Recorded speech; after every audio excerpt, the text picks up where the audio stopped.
The morning sun cast long shadows across the manicured gardens of Buckingham Palace as Charles sat in his private study, surrounded by stacks of papers and correspondence that seemed to grow heavier with each passing day.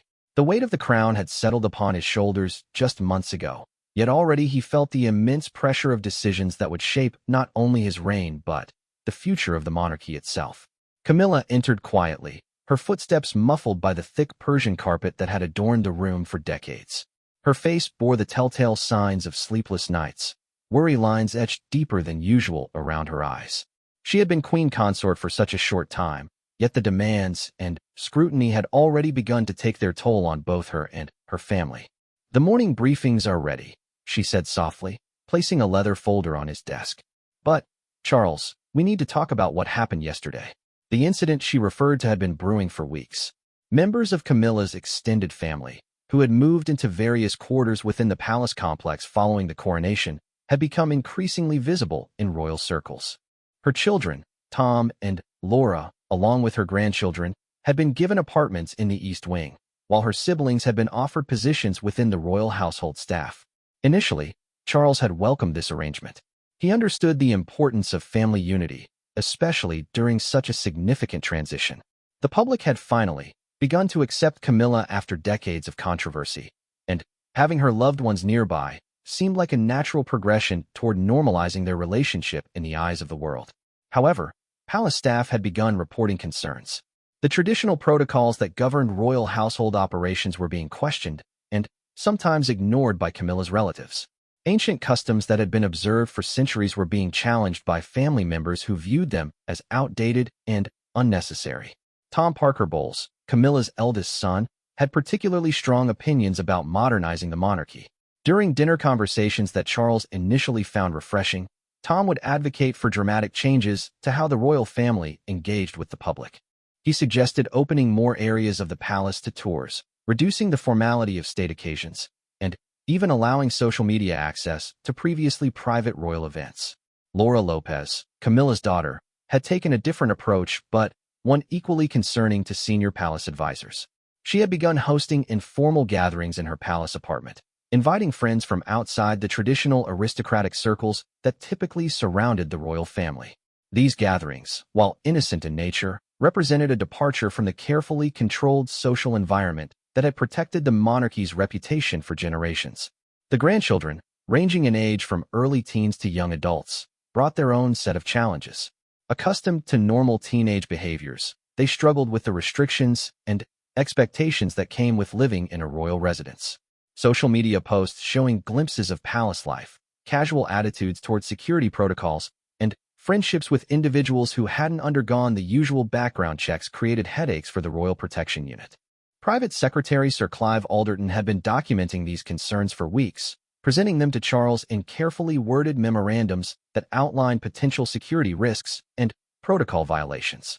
The king had initially dismissed many of these concerns as growing pains, believing that time and guidance would help Camilla's family adjust to their new circumstances. The breaking point came during a state dinner hosted for the President of France. The event was meant to showcase the new reign's diplomatic priorities and demonstrate continuity with the previous monarch's approach to international relations. Every detail had been meticulously planned, from the seating arrangements based on centuries of precedent to the menu that honored both British tradition and French culinary preferences. During the dinner, one of Camilla's relatives made an offhand comment to a foreign diplomat about the stuffiness of royal protocol, suggesting that the new king was working to modernize such archaic traditions. The comment, though made privately, was overheard by several other guests and quickly became the subject of whispered conversations throughout the evening.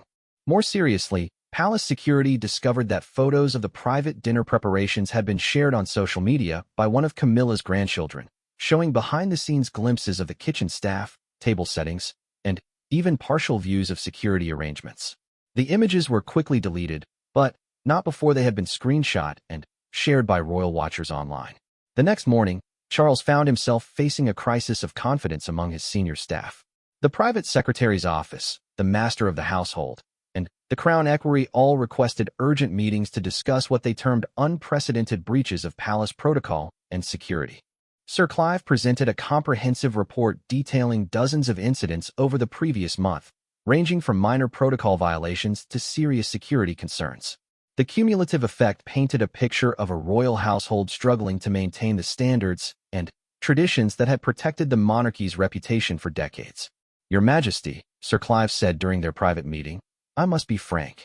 The staff are concerned that these incidents, while individually minor, collectively represent a fundamental challenge to how this institution operates. We've received inquiries from the press about unusual activity in the palace, and our security team has identified several potential vulnerabilities that have emerged since the living arrangements changed." Charles felt the weight of these words settle upon him like a heavy cloak. He had hoped that love and understanding would be sufficient to bridge the gap between Camilla's family's normal lifestyle and the extraordinary demands of royal life. The reality was proving far more complex than he had anticipated. The king spent that evening walking the palace corridors alone, past portraits of his ancestors who had faced their own difficult decisions about family, duty, and the preservation of the crown.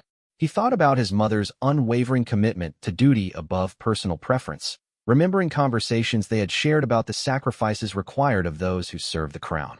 As he stood before a painting of King George VI, who had never wanted the throne but had accepted it when duty demanded, Charles realized that his own test of leadership had arrived sooner than expected.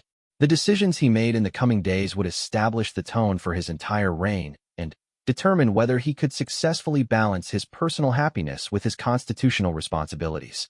The palace felt different that night, heavy with the weight of impending change. In her private chambers, Camilla sensed the shift in atmosphere, though she didn't yet fully understand its implications.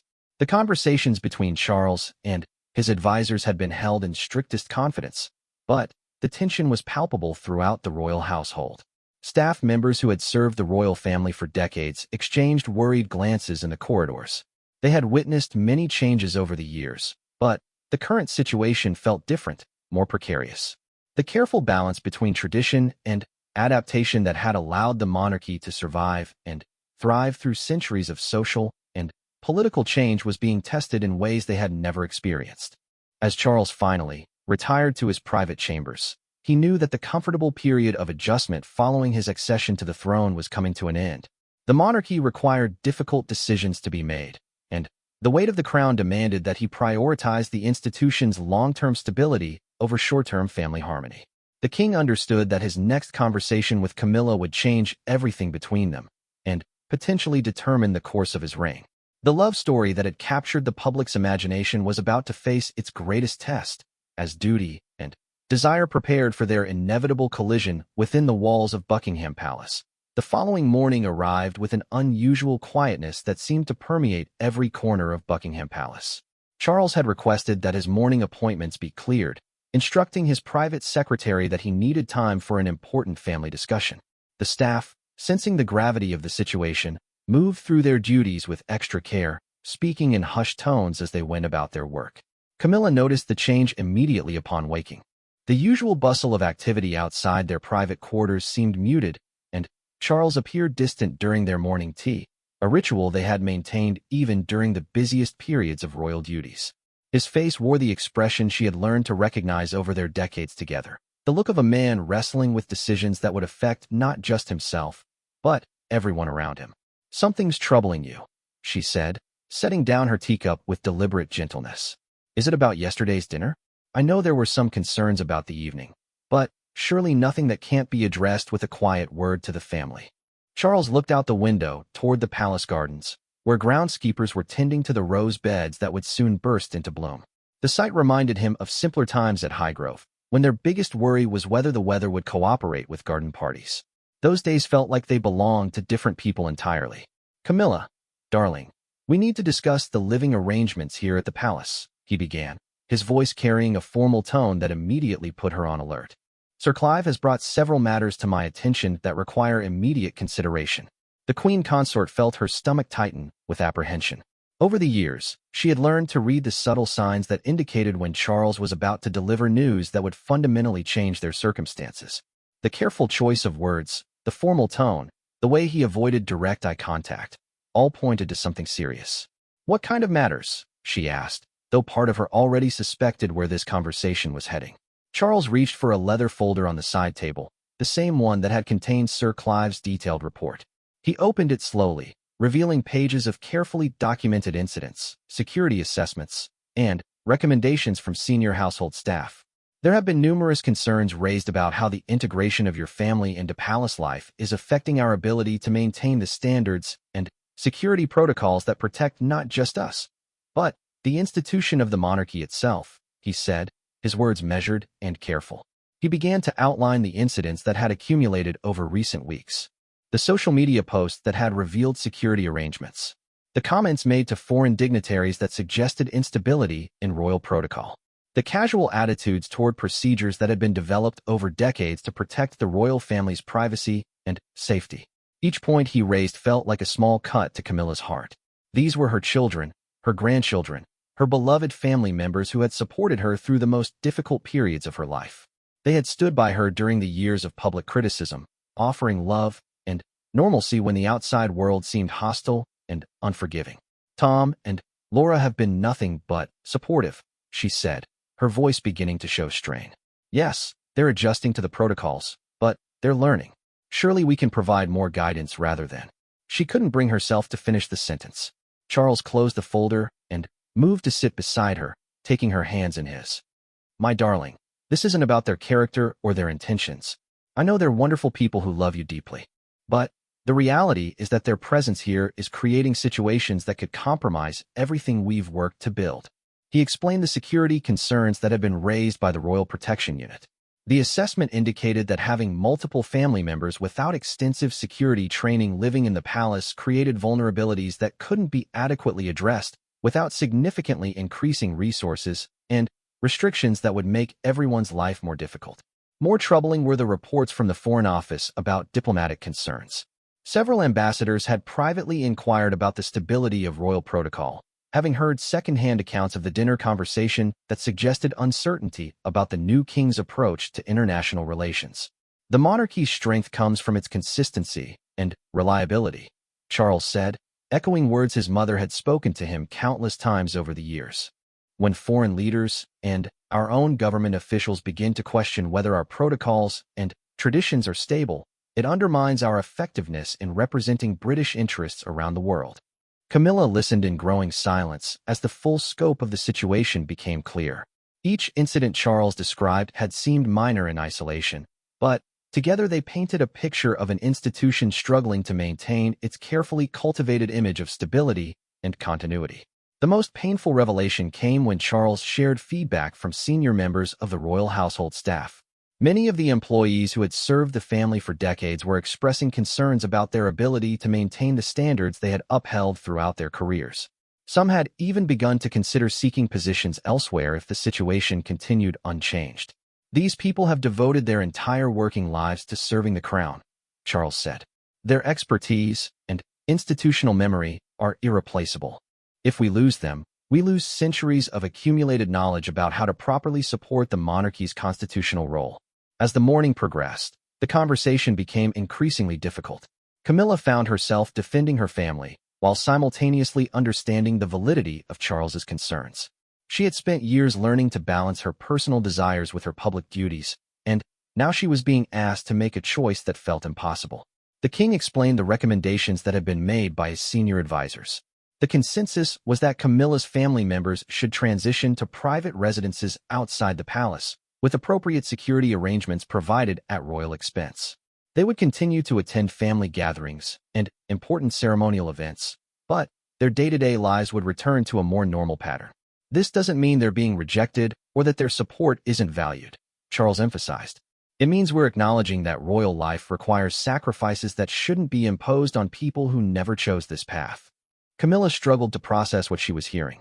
Her family had been so excited about the new arrangements, particularly her grandchildren who had been thrilled by the adventure of living in a palace. Tom and Laura had begun to see themselves as part of the broader royal mission, contributing their own perspectives and energy to modernizing the monarchy's approach. The thought of explaining to them that this arrangement was ending felt overwhelming. How could she tell her children that they were being asked to leave? How could she face her grandchildren's disappointment when they learned their palace adventure was over? When would this transition need to happen? She asked quietly. Sir Clive recommends within the next fortnight, Charles replied. The longer we wait, the more difficult it becomes for everyone involved, and the greater the risk that these concerns escalate into more serious problems. The queen consort stood and walked to the window, looking out at the courtyard where tourists gathered daily to catch glimpses of royal life. She thought about all the compromises she had made over the years to be with Charles, all the criticism she had endured, all the personal sacrifices required to support his role as heir and, now as king. This felt different from those previous challenges. This was about her family's place in the new life she had worked so hard to build. It was about whether the people she loved most could be part of the happiness and stability she had finally found after so many years of struggle. "I understand the reasoning," she said finally, her voice barely above a whisper. "But, Charles, these aren't just house guests or distant relatives. They're my children, my grandchildren. They're the people who held me together when the whole world seemed to hate me." The king joined her at the window, placing a gentle hand on her shoulder. "I know, my darling. I know how much they mean to you, and I know how much this hurts. But we have responsibilities that extend beyond our personal happiness. The crown requires sacrifices from all of us." As the morning wore on, the weight of the decision settled over both of them. They had faced many challenges together over the decades, but this one felt particularly cruel because there was no clear villain, no external enemy to blame. The institution they served demanded this choice, and their duty to that institution had to take precedence over their personal preferences. Camilla realized that this moment represented the full reality of her new role. She was no longer just Charles's wife or just a grandmother who could spoil her family. She was queen consort, with all the responsibilities and restrictions that title entailed. The conversation ended with a plan for how they would approach the family meetings that would need to happen over the next few days. Each family member would be spoken to individually, with explanations tailored to their particular circumstances and assurances about ongoing support and involvement in appropriate royal activities. As Charles left for his afternoon appointments, Camilla remained at the window, watching the life of the palace continue around her. She understood now that becoming queen consort meant more than wearing a crown and attending ceremonies. It meant accepting that duty would sometimes require her to break her own heart in service to something larger than herself. The next 3 days passed like a blur of carefully orchestrated conversations, each one more difficult than the last. Camilla had requested that she be the one to speak with her family members personally, feeling that the news should come from her rather than from palace officials or even Charles himself. The weight of these conversations pressed down on her shoulders like a physical burden that grew heavier with each passing hour. She decided to begin with Tom, her eldest son, who had been the most vocal advocate for modernizing royal traditions. His enthusiasm for his new role had been infectious, and he had already begun developing ideas for making the monarchy more accessible to younger generations. When she asked him to meet her in her private sitting room, he arrived with a notebook full of proposals he wanted to discuss. "Mom, I've been thinking about that documentary idea we talked about," he said eagerly as he settled into the comfortable armchair across from her. "What if we showed people what really goes on behind the scenes? Not the formal stuff, but the real daily life of a working royal family." Camilla felt her heart sink as she watched his excitement. The documentary he was proposing would have been exactly the kind of initiative that had raised concerns among palace officials. His genuine desire to help and contribute made what she had to tell him even more painful. "Tom, darling, I need to talk to you about something important," she began, her voice already betraying the emotion she was trying to control. "About the living arrangements here at the palace." She watched as understanding slowly dawned on his face. The enthusiasm faded from his expression, replaced by a look of confusion and hurt that cut straight through her heart. She explained the situation as gently as possible, emphasizing that this wasn't a rejection of him personally, but a necessary adjustment to protect both the family and the institution. "But I thought we were finally part of something bigger," he said quietly. "I thought this was our chance to really contribute, to help bring the monarchy into the modern world."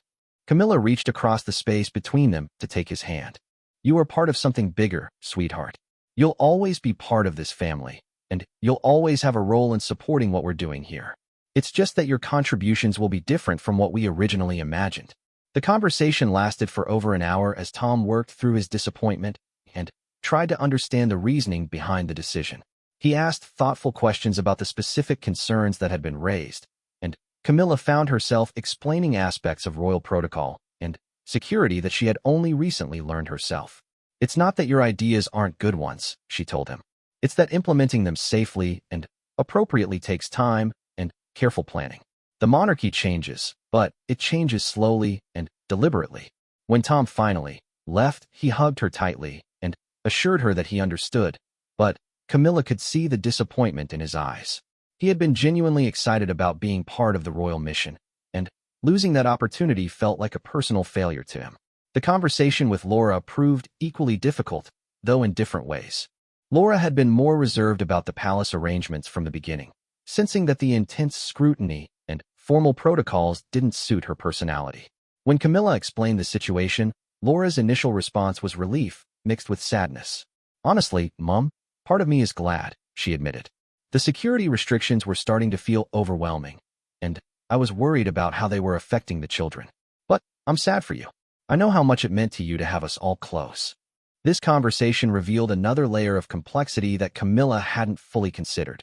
While she had been focused on her own desire to have her family near, she hadn't fully appreciated how difficult the adjustment had been for them. The constant security presence, the restrictions on their movements, and the pressure to conform to royal standards had been taking a toll on everyone.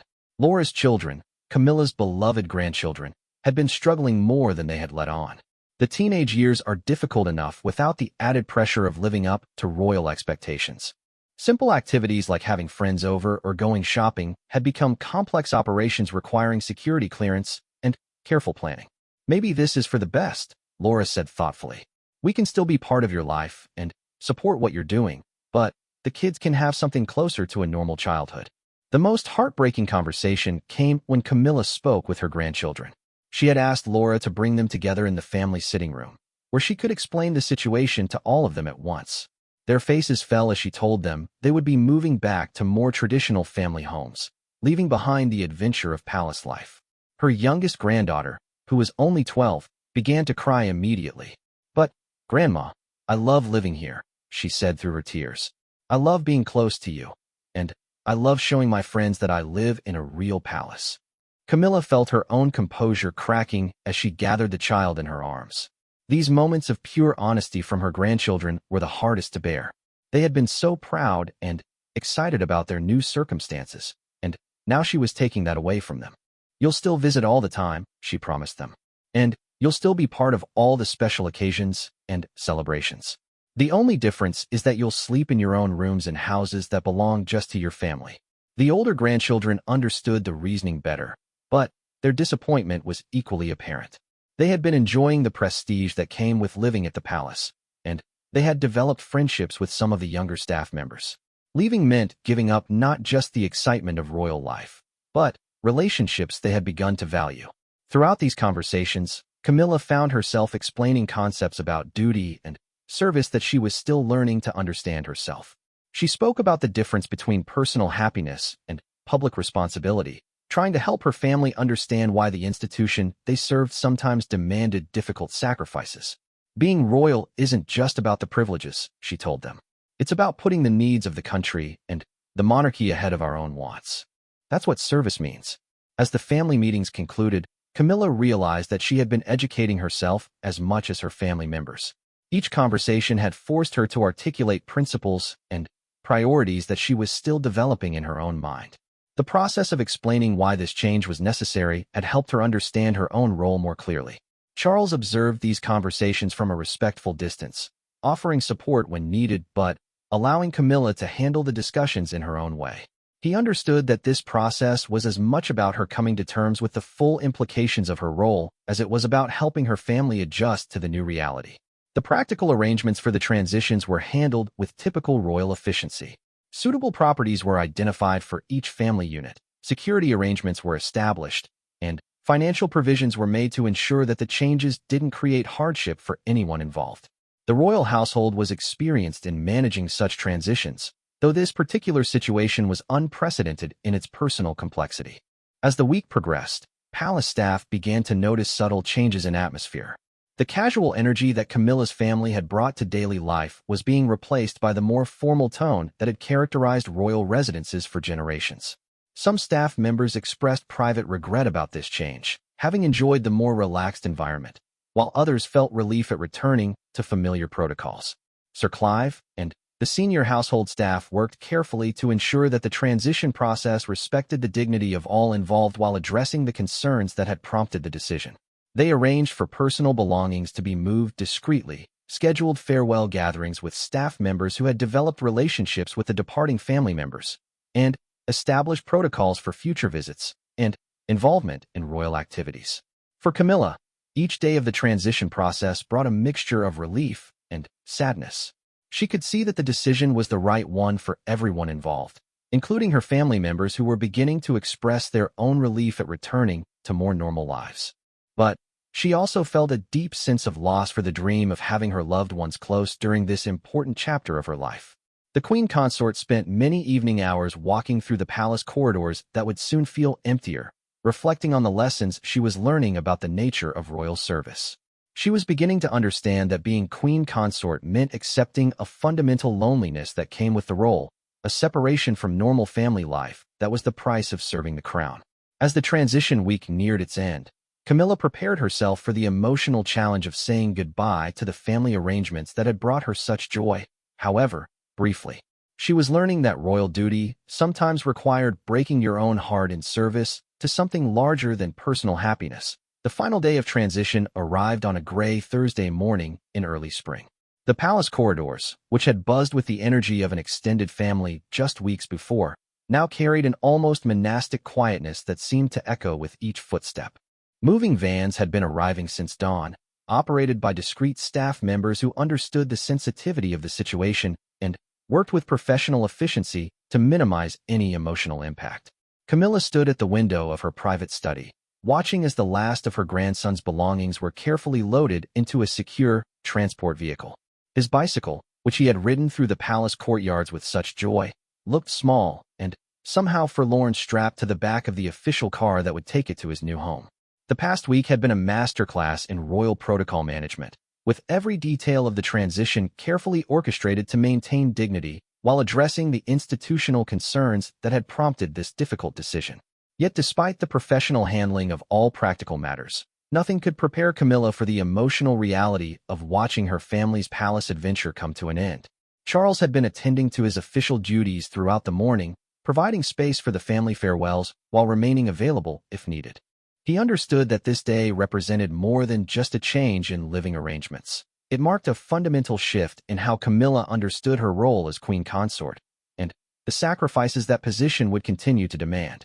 The first departure had been Tom's family early in the morning. He had arrived in Camilla's sitting room for their final conversation with a composure that revealed his acceptance of the situation, but also his deep disappointment about the opportunities that were being set aside. His wife and children had adjusted well to palace life, and leaving felt like abandoning an adventure that had just begun. "Mom, I want you to know that I understand why this had to happen," Tom said as he prepared to leave. "I may not like it, but I understand it. And I'm proud of how you're handling an impossible situation." His words were meant to be comforting, but they only emphasized the painful reality that understanding didn't make the situation less heartbreaking. Camilla hugged him tightly, breathing in the familiar scent of his cologne that reminded her of his childhood and all the years they had navigated challenges together. "You'll still be part of everything that matters," she promised him. "The ceremonial events, the family celebrations, the important milestones. Nothing changes about your place in our family. It's just that your daily life won't be complicated by the restrictions that come with living here." After Tom's departure, the palace felt noticeably different. His energy and enthusiasm had been a constant presence, and his absence left a void that was immediately apparent to everyone who had grown accustomed to his contributions to family discussions and his ideas for modernizing royal traditions. Laura's goodbye came in the early afternoon, and it proved to be the most emotionally complex of all the farewells.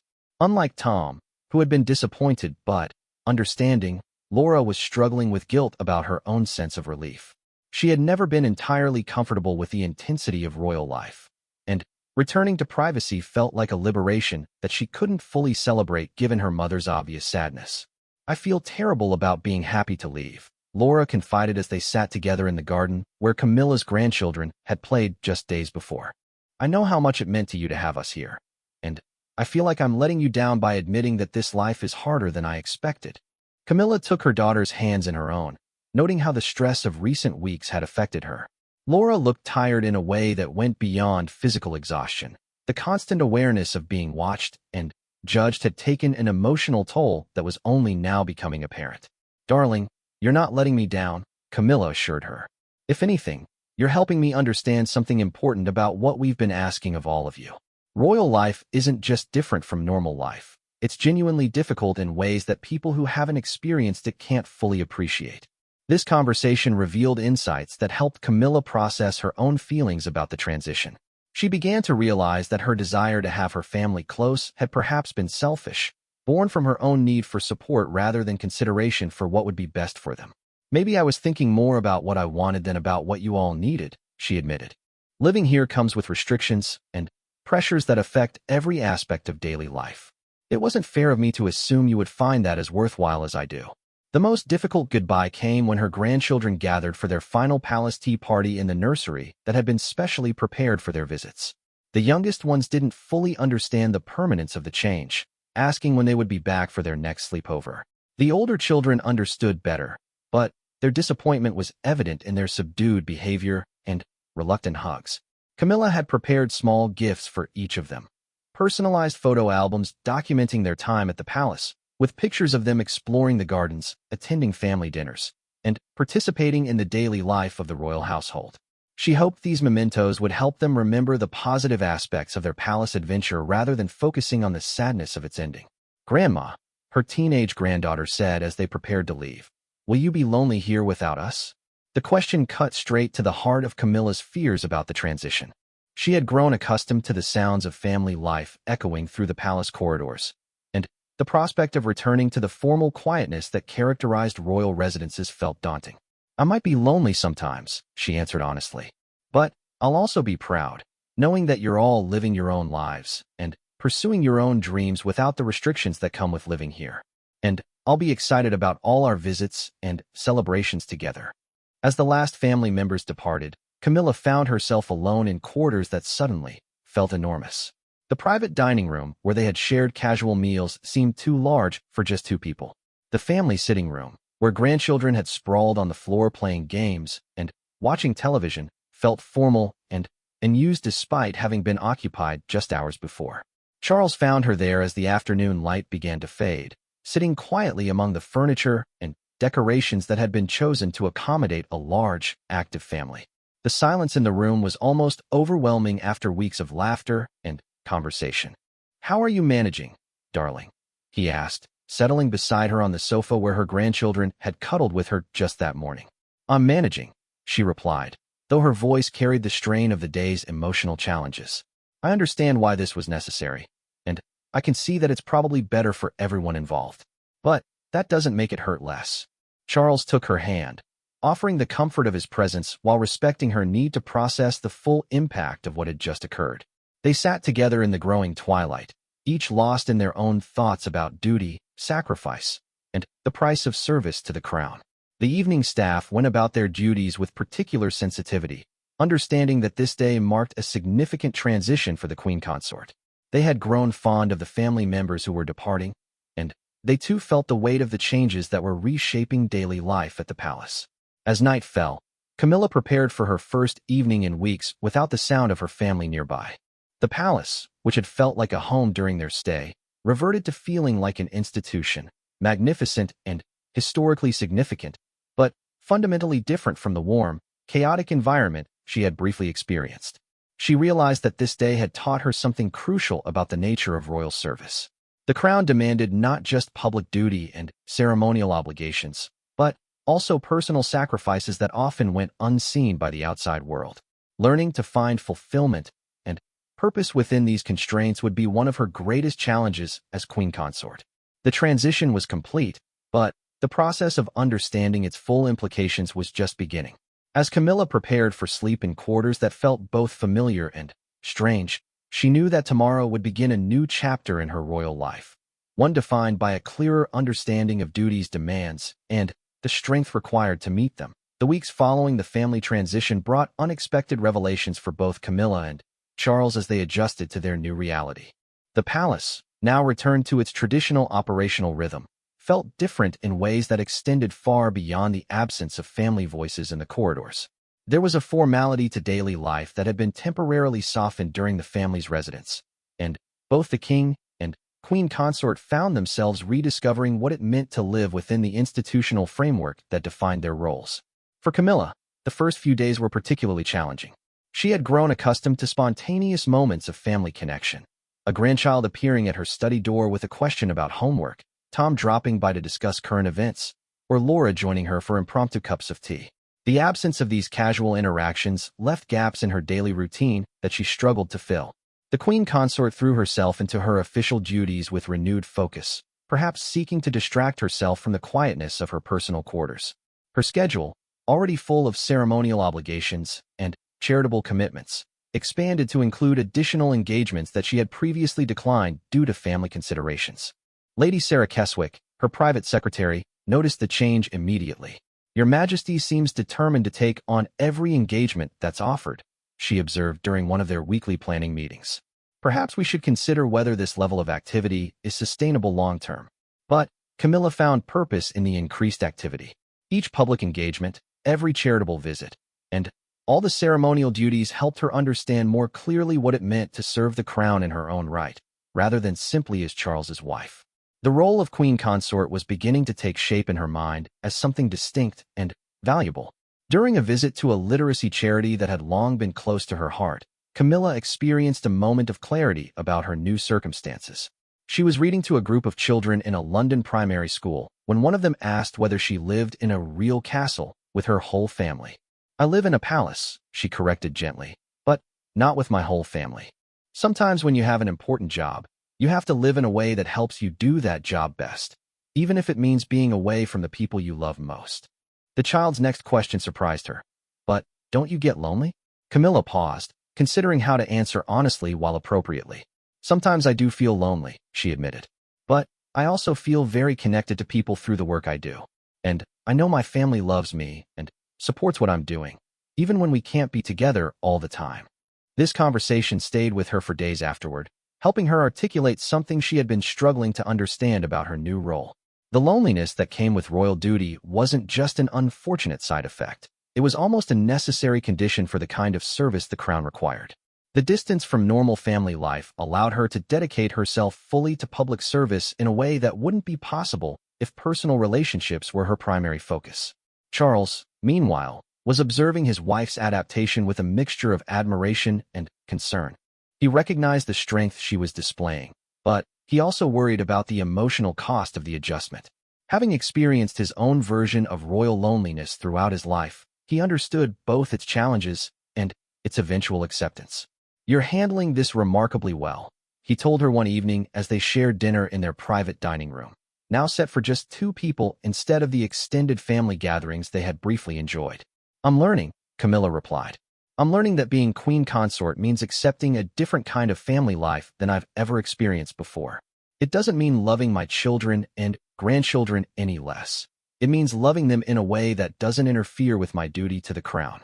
This insight represented a fundamental shift in how Camilla understood her role. She was developing a more sophisticated appreciation for the balance between personal relationships and public service that had eluded her during the initial months of adjustment. The royal household staff noticed the change as well.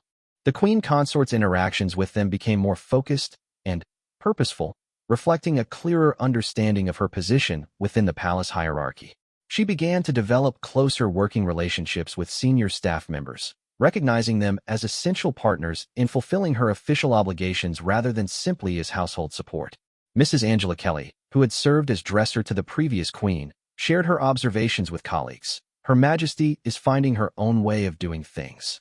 She's not trying to copy what came before, but she's also not fighting against the traditions. She's creating something new that still respects what the role requires."